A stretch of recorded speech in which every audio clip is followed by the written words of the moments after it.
Hello दोस्तों, आप सभी का स्वागत है आपके अपने YouTube channel GK by round में। आज हम एक नए टॉपिक की शुरुआत करेंगे। आज आज ज्योग्राफी पढ़ते हैं। तो ज्योग्राफी में आज हम सबसे शुरू में शुरुआत करते हैं भारत का परिचय। भारत के परिचय से हम शुरुआत करते हैं। तो पढ़ते हैं, फिर आज हम भारत का परिचय देखते हैं। भारत किस किस से कितनी कितनी सीमा साझा करता है, कितना क्षेत्रफल है। सबसे पहले हम मैप बना लेते हैं इंडिया का।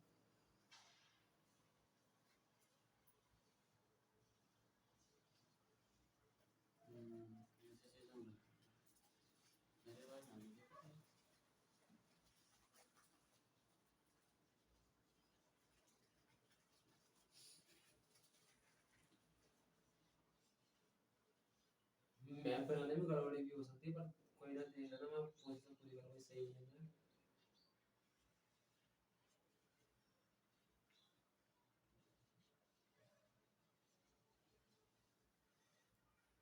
ये हमारे भारत का नक्शा। हम शुरुआत करते हैं भारत का परिचय। यहाँ डाल लेते हैं भूगोल। भूगोल में पढ़ेंगे हम भारत का परिचय।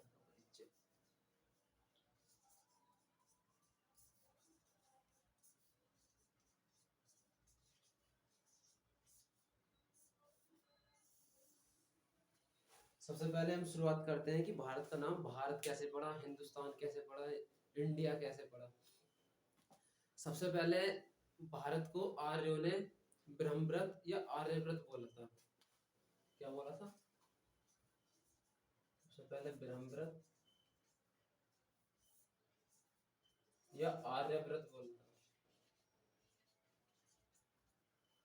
और इसके भारत नाम की उत्पत्ति हम मानते हैं कि ये ऋग्वेद में पहले पांच जनों का उल्लेख है। ऋग्वेद में 5 जन थे, जिनमें सबसे शक्तिशाली जन भरत नाम का एक जन था। इसी के नाम पे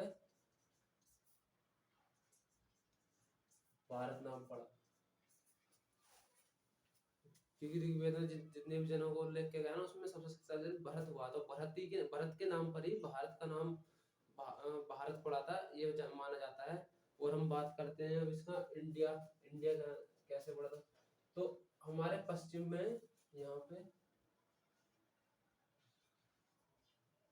ये सिंधु नदी पड़ती है। तो सिंधु नदी को जो हिंदू यूनान के लोग थे, वो इसे इंडस बोला करते थे। इंग्लिश में इंडस बोलते हैं। तो यहीं से इंडिया नाम की उत्पत्ति हुई। और उन्हें मतलब सिंधु को जो है ना, सिंधु की जगह हिंदू बोला करते, सह की जगह वो है बोलते थे। उनसे सिंधु तो बोला नहीं जाता, सिंधु की जगह हिंदू बोलते थे ना। तो उन्होंने तभी से इसका हिंदू प्रदेश नाम रख दिया था। हिंदू प्रदेश कहने लगे थे इसे। तो यहीं से हिंदुस्तान हो गया।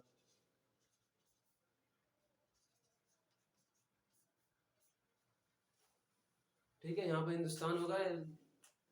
एक भारत, इंडिया और हिंदुस्तान की हमने कहानी पढ़ ली है कि यहाँ कैसे कैसे इनकी स्थापना हुई, उत्पत्ति हुई। तो हम बात करते हैं भारत की आकृति की। भारत की आकृति किस टाइप की? तो भारत की आकृति का हमें पता लगता है कि चतुष्कोणीय आकृति है भारत की।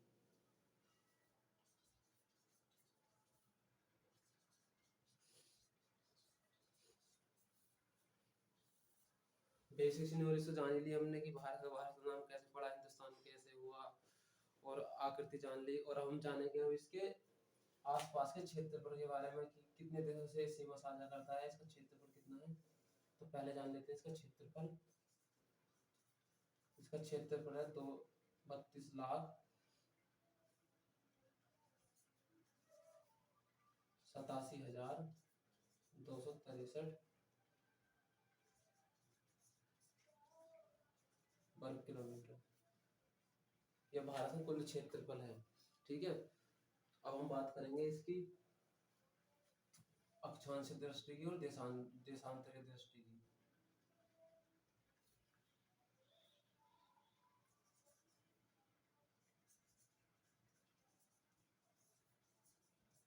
अक्षांशीय, तो हमें पता, अक्षांशीय और देशांतर में कंफ्यूजन रहता है कि अक्षांशीय रेखा कौन सी होती है और देशांतरीय रेखाएं कौन सी होती है। तो हम जान लेते हैं कि अक्षांश रेखा जानने का मतलब याद करने का सबसे बढ़िया तरीका ये है कि ये है, ए में ये इसको पीछे खींच लो थोड़ा, तो यानी कि जो इस तरह की रेखा होंगी ना वो हमारी अक्षांश रेखाएं होंगी। और देशांतरीय में हम जानेंगे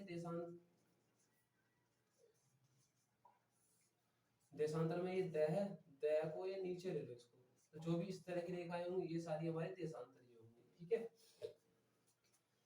तो देखते हैं अब इसमें ये यहाँ पर है,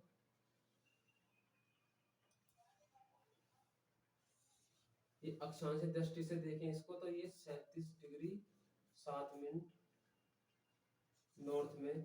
अब हम इसको जानेंगे कि भारत हमारा मतलब किस जगह पड़ता है ग्लोब में, इसका किस जगह स्थान है। ये है हमारा पूरा ग्लोब है, ये हम इसको डिवाइड कर लेते हैं, ये उत्तर, ये नॉर्थ हो गया, ये साउथ,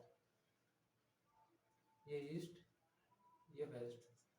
ठीक है, ये डिवाइड है। तो हमारा भारत यहाँ पर पड़ता है, इसलिए पता है इसे उत्तर पूर्वी क्षेत्र बोलते थे, तो ये हमारा भारत उत्तर पूर्वी क्षेत्र बोलता है, इसीलिए हम इसे अक्षांश दृष्टि से इसे 37 डिग्री 7 मिनट नॉर्थ बोल रहे हैं, और यहाँ पर हम इसे बोलेंगे 8 डिग्री 4 मिनट नॉर्थ। ठीक है, और देशांतरी दृष्टि से बोलेंगे हम इस देशांतरी दृष्टि से बोलेंगे हम इसको 68 डिग्री 7 मिनट ईस्ट, क्योंकि ये पूरब में पड़ता है तो इसलिए इसे ईस्ट बोल रहे हैं, पूरब। और इधर भी ईस्ट ही बोलेंगे, क्योंकि इधर तो ईस्ट में पड़ ही रहा है, और ये मैप में भी ईस्ट में, तो इधर बोलेंगे 97 डिग्री 25 मिनट ईस्ट।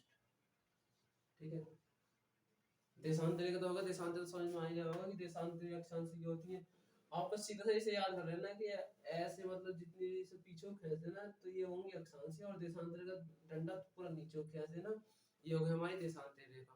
अब इसके देखते हैं, इसकी लंबाई चौड़ाई की बात कर लेते हैं। तो उत्तर से दक्षिण की इसकी लंबाई है 3214 किलोमीटर, और पश्चिम से पूरब की इसकी कुल लंबाई है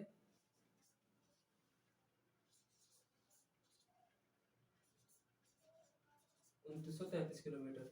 उत्तर से दक्षिण जाने में थोड़ा लंबा है ये, और चौड़ाई में थोड़ा कम है, इसमें 287 किलोमीटर का अंतर आता है हमारे,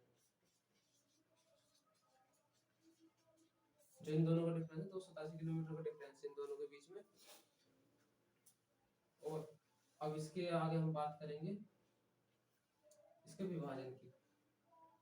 ये हमारे 23.5 डिग्री पे कर्क रेखा पड़ती है।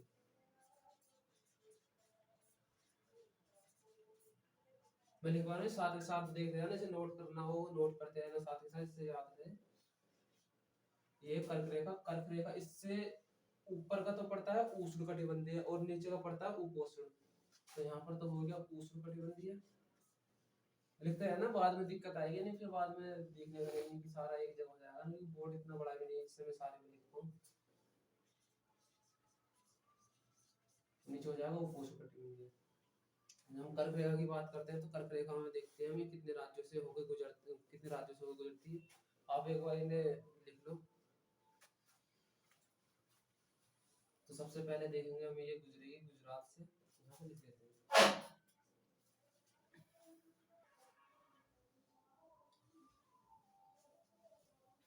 पहला राज्य आ जाता है, इसमें टोटल 8 राज्यों से होकर गुजरती है हमारी रेखा। तो सबसे पहला राज्य आता है गुजरात। गुजरात की सबसे पश्चिम में पहले पड़ता है ना, तो अक्षांश दृष्टि की बात हो रही है यहाँ पर, तो इसमें पहला आ गया गुजरात। दूसरा आ जाएगा राजस्थान, तीसरे पे आ जाएगा मध्य प्रदेश, इसे शॉर्टकट में लिख देते हैं एमपी। चौथे में आ जाएगा झारखंड, पहले आता है छत्तीसगढ़, फिर आता है झारखंड। ठीक है, इसके बाद में आता है फिर वेस्ट बंगाल,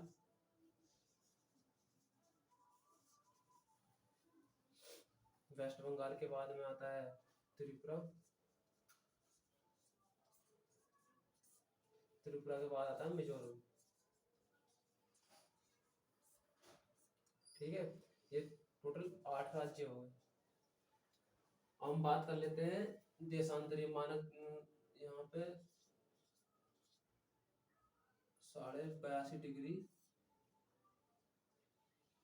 मानक देशांतरीय रेखा है, जो कि हमारा टाइम विभाजन करती है। ये भारत के नैनी से होते हुए, नैनी पड़ता है इलाहाबाद में, जिसका नाम अब प्रयागराज है। नैनी से होते हुए 5 राज्यों से होकर गुजरती है। तो नैनी पड़ता है इलाहाबाद में। इलाहाबाद के बाद 5 राज्य देख लेते हैं। पहला यूपी, फिर एमपी, छत्तीसगढ़,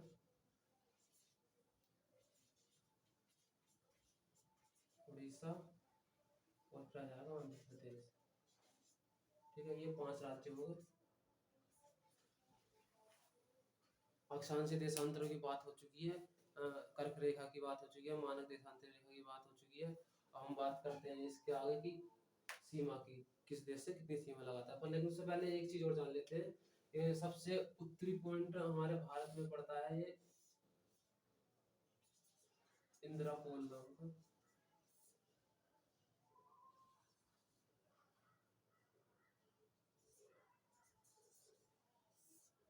पता है मुझे इंदिराकोल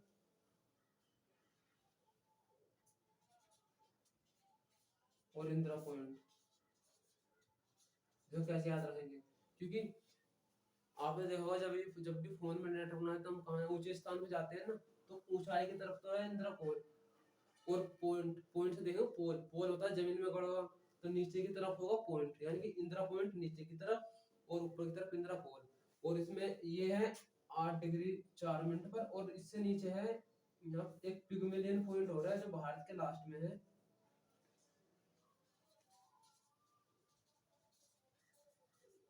पिग्मेलियन पॉइंट यहाँ ये अंडमान पड़ता है, ये पड़ता है। मतलब कुल दृष्टि से देखें ना, अक्षांश दृष्टि से, तो 6 डिग्री 7 मिनट नॉर्थ यहाँ पड़ता है पिग्मेलियन पॉइंट, हमारे तो सबसे लास्ट में है। हम पिग्मेलियन को इंदिरा पॉइंट बोलते हैं, आप पिग्मेलियन से याद कर लेना या इंदिरा पॉइंट से। हालांकि अब तो इंदिरा पॉइंट ही जाना जाता है इसको। और इधर पड़ता है पश्चिम में, हमारा सबसे लास्ट जो गांव पड़ता है उसका नाम है गोरा माता स्थान।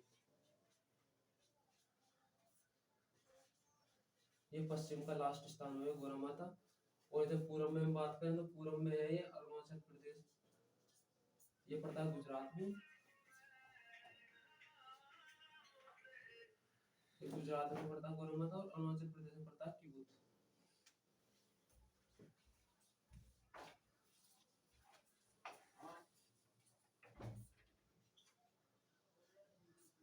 ठीक है, पश्चिम के हो गए, पूर्व के हो गए, उत्तर के हो गए, दक्षिण के हो गए। ये चारों जगह के लास्ट नाम हो गए हमारे। अब हम बात करेंगे यहाँ से आगे की सीमा की, किस देश के साथ कितनी सीमा साझा करता है। तो देखते हैं, हम पढ़ते हैं पहले। अगर जिस किसी ने ये लिखना चाहते हैं वो लिख ले, 2 मिनट के लिए प्लीज। तो लिख ले इसको, फिर मैं इसे मिटा दूंगा।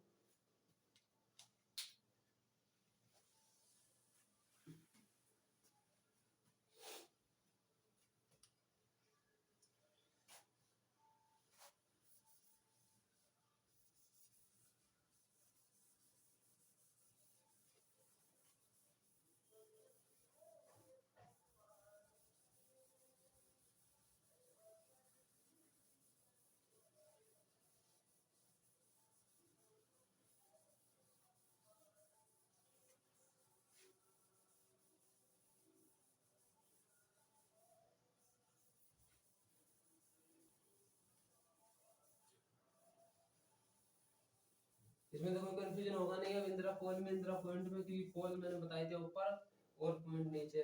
और अक्षांशीय और देशांतर में भी कोई कंफ्यूजन नहीं होनी चाहिए। अक्षांशीय होती है कि पूरी सीधी रख देंगे, और देशांतर में पूरे नीचे को खींच देंगे। तो लोगों ने लॉन्गिट्यूड और लॉन्गिट्यूड ही बोलते हैं देशांतरों को, पर लेकिन आप हिंदी में याद कर लें देशांतर और अक्षांश।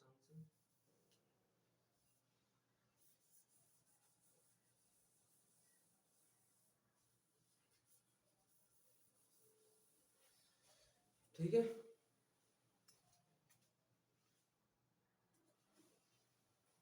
सीमा की बात करते हैं तो हम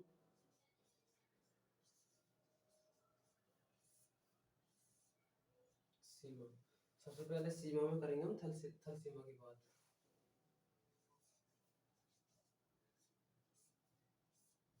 भारत की कुल थल सीमा पड़ोसी देशों से 15,200 किलोमीटर कुल टोटल सीमा लगती है।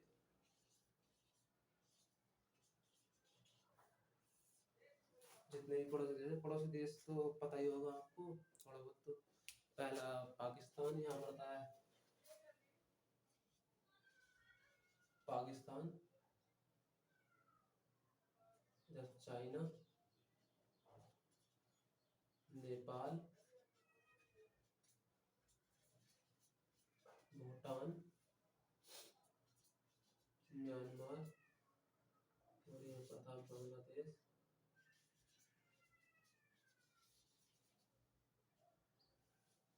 इधर बांग्लादेश में कितने हो गए, एक, दो, ये इधर अफगानिस्तान पड़ता है यहाँ,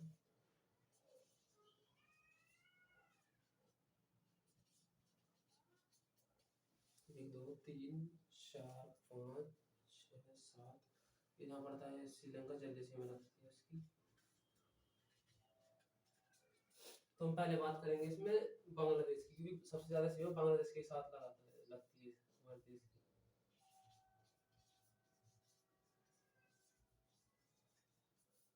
बांग्लादेश की बात करते हैं तो बांग्लादेश से कुल कितनी सीमा लगती है, बांग्लादेश से कुल सीमा लगती है 4,096 किलोमीटर की। तो और बांग्लादेश में सब 4,096 किलोमीटर सबसे ज्यादा सीमा हो गई। लेकिन लगती किस राज्य से है भारत की सबसे ज्यादा, पश्चिम बंगाल सबसे ज्यादा सीमा लगती है। और पश्चिम बंगाल कुल 5 राज्यों से सीमा लगती है। 4,096 किलोमीटर की 5 राज्यों से लगती है। सबसे ज्यादा लगती है पश्चिम बंगाल।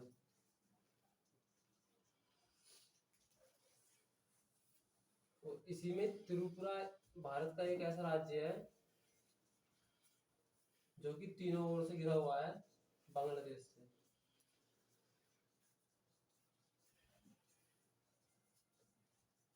ठीक है। और दूसरे नंबर पर हम बात करें, दूसरे नंबर पर लगती है चीन से।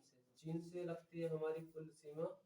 चीन से हम बात करते हैं, चीन की सीमा का पहला नाम जानते हैं। चीन की सीमा का नाम मेकमोहन सीमा कहा जाता है उसे, जिसका कि 1913 में इसका नाम रखा गया था मेकमोहन सीमा। तो हम बात कर लेते हैं पहले चीन की। चीन की सीमा है 3488 किलोमीटर। इसमें सबसे ज्यादा लगती है अरुणाचल प्रदेश से। इसमें भी 5 राज्य लगते हैं। इसकी सीमा का नाम मैकमोहन सीमा है, जो कि 1913 में पड़ा था। ठीक है। और हम बात करते हैं पाकिस्तान की। पाकिस्तान की कुल सीमा 3323 किलोमीटर सीमा लगती है। 4 राज्यों से लगती है, जिसमें सबसे ज्यादा जम्मू कश्मीर से लगती है 1225 किलोमीटर। इसकी सीमा का नाम रेड क्लिफ सीमा है इसका, जो कि 1947 में रहा। जैसे हम 1947 पर जब भारत का विभाजन पढ़ेंगे ना, 1947 में जब देंगे रेड क्लिफ सीमा का नाम पढ़ते हैं 1947 में। चौथे नंबर पर आती है नेपाल की सीमा, जो कि 1751 है। ये 6 राज्यों से लगती है। सबसे ज्यादा बिहार से लगती है। फिर आती है म्यांमार की,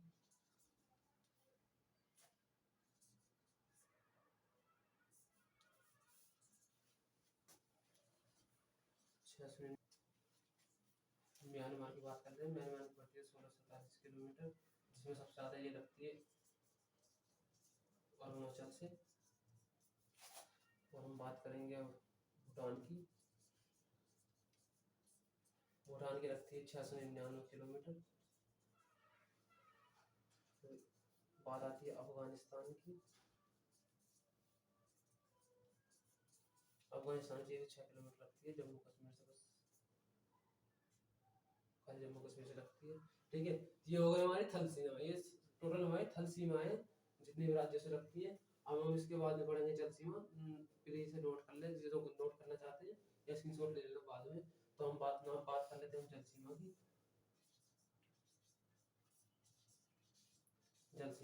जल सीमा तो कुल 6100 किलोमीटर है, बिना द्वीपों के लगा के, और द्वीपों के साथ लगा के है कुल 7200 किलोमीटर।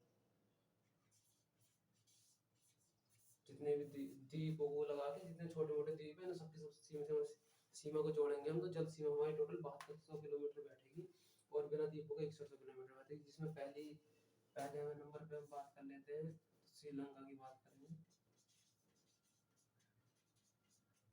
श्रीलंका भारत से पाक जल संधि द्वारा अलग होता है।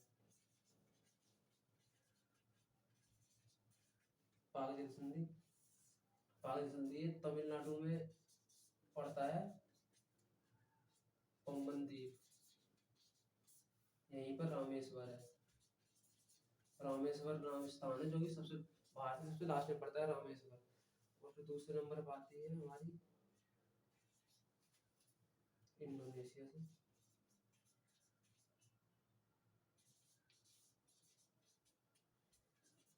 ये सुमात्रा द्वीप के द्वारा अलग होती है।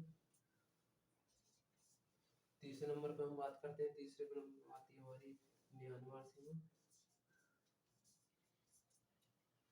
ये कोको